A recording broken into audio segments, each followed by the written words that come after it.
Miarabatsika rehetra indray tonga soa eto amin'ny vaovao malagasy. Ny masaka azotsika roa androany moa dia mahakasika ny hoe troisième mandat ny filoham-pirenena Andry Rajoelina raha ohatra lany eo indray ny filoham-pirenena Andry Rajoelina. Izay misy koa no lohateny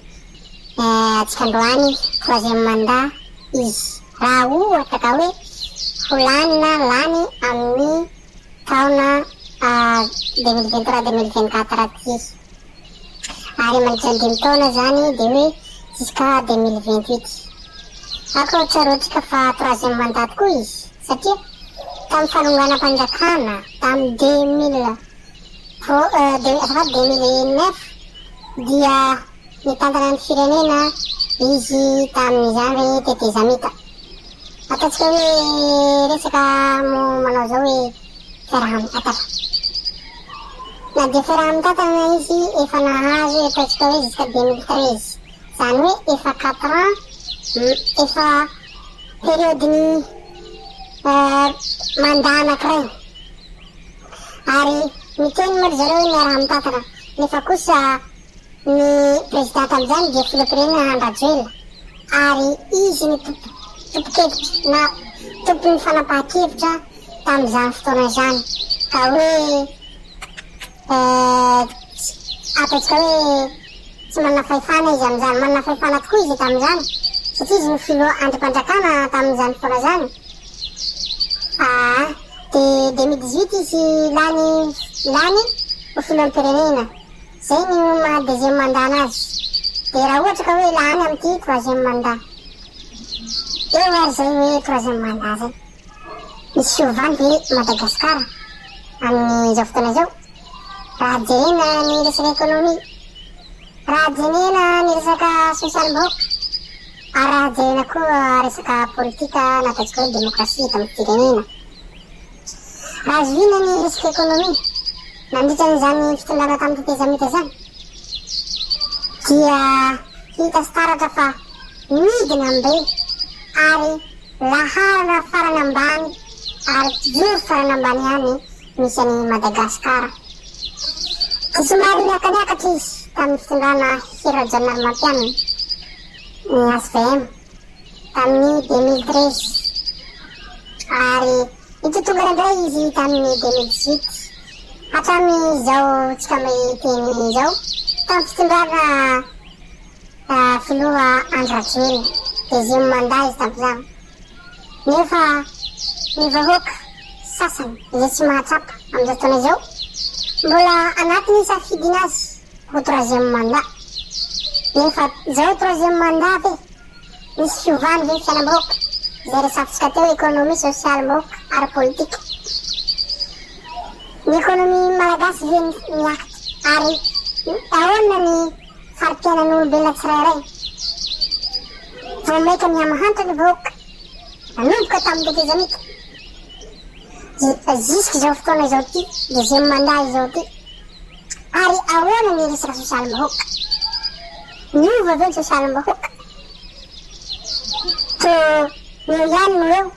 na eo mihamihena mihamahantitra ny vahoaka tsisy fidiram-bola, isy sambaravaran'olona, isy sambatan'olona. Dia zany efa deuxième mandat izy tsisy fiovana.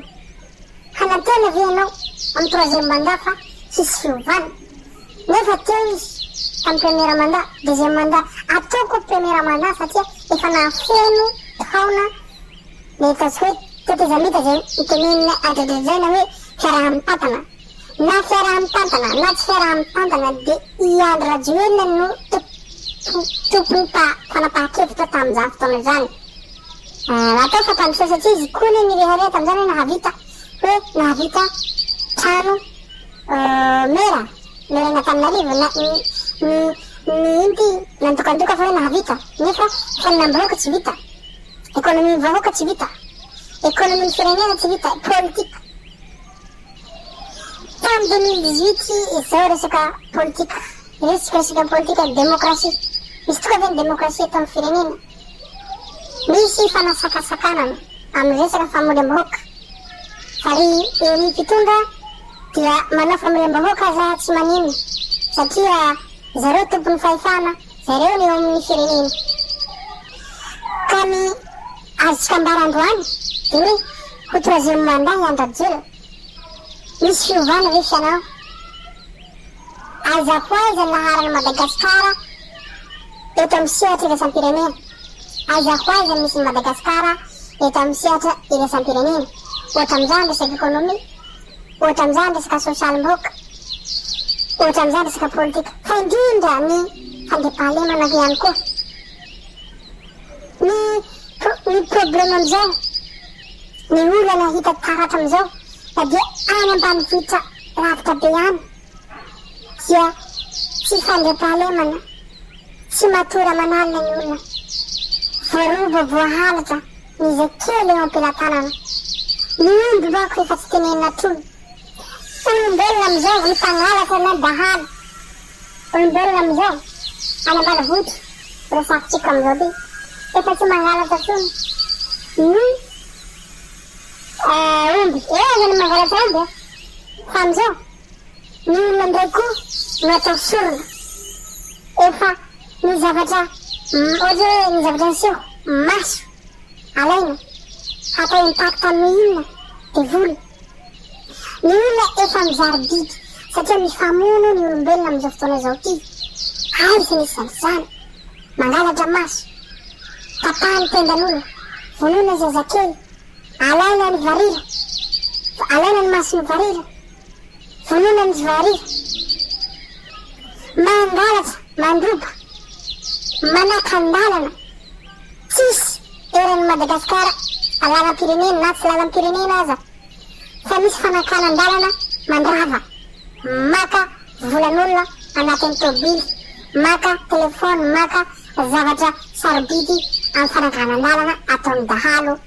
sy ireo mpangalatra marobe eo any ambanivohitra any na dia oza zany misy aza ataosika hoe halatra kahie any ambanivohitra any zany kahie entina hangalary de homeny zanany fianatra misy aza mangalatra voamaina misy mangalatra olona mamboly mbola tsy masaka akory le voly ohatra hoe mangahazo na balahazo na voamaina angalarina de iny efa mampamono indrindra vao koa nafaran'le olona mangalatra aza na dia zavatra kely aza angalary tsy maintsy vonony le olona manao fitsaranam-baoaka satria efa tsy matopotsony iny tsara eny ambaratonga isam-baratonga eny milamina ve ny firenena tsy miresaka eto fa hoe troisième mandat ndray andrajely ahoana tsika vahoaka ho troisième mandat iandrajely de ahoana ny fiainanao ahoana ny fiainan'ny firenena misy fiovany ve nandroso ve ka nahatonga anao hifidy anazy ndraiky ho troisième mandat mitovy amin'ny tompo kilasy raha mitahiry asakorazana filoha Didier Ratsira ataontsika hoe nisy fiovana taminazy tany satria izy koa anisany nanao fa tsy mipoerapoera sy nireharea mitovy amin'izao fitondrana filoam-pirenena any Rajoelina aty ka zany mahatonga atsika zao tsy sarosarotra miantso mila tonga saina atsika vahoaka malagasy ho troisième mandat an-Rajoelina nefa fiainanao a tsisy fiovana akory fa ohatr'izao foana ka zay mahatonga atsika tapitra atreo zay aleo taperina amin'ny deuxième mandat ny fitondrany filoam-pirenena an-Rajoelina satria tsy misy fiovana ny fiainan-bahoaka surtout amin'ny fiainana amin'ny ankapobeny ny firenena miamahanitra ny firenena miamahanitra satria izy manao an'izay ataontsika hoe tsy priorité tsy laharam-pamena ataony amin'ny fitondrana fa avy ndray ty zao manko ny fanehoan-kevitra na hoe propagande de iny izy hanendrikevina izy iny misehoseho mieno heno tsara ny zavatra teneny fa tsy maintsy hitovitovy amin'ny zavatra niteneniny tamin'ny propagande tamin'ny 2018 izay nandraisany fahefana nefa fiainanao tsy miova omaly an'io jusque zao ty na jerena zay ny tapana-paratany ahoana lavanily jerena tapana-ndefahany ahoana fiainanareo fampanantenana nataony jerena faritratsinanana ty tamatavy aty ahoana fiainanareo miany tsy miany ana zay miteneny tany amara zavatra miteneny tany ireny saingy zavatra rehetrarehetra manodidina any na le resaka momba sy fihiariana loatsy na reo valalavanily misy fiovany ve vao maika miena zany priny atao première kosa aza mbola lafo mahaza mifidy tompo-plasy tompo-vavy ho troisième mandat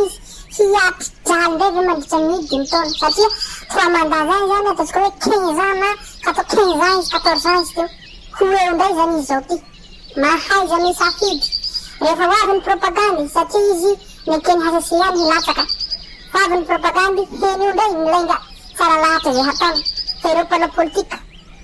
na io filoham-pirenena teo aloha ity Andrejona ty dia mahay mandeha sy lahatra anao mety propaganda igny zao ty itombavy roa eny izay velorano nataony satria misy efa tsy tanteraky dia hoe andalana hono na hoe hatao nefa tsy misy tsy hita mody manao ataotra hoe inona anarany ty vaty feo zoro dia eo tsisy tantara bloqué var zareo le vola ka izany iala fijara-pahifanantena izy mahaiza mifidy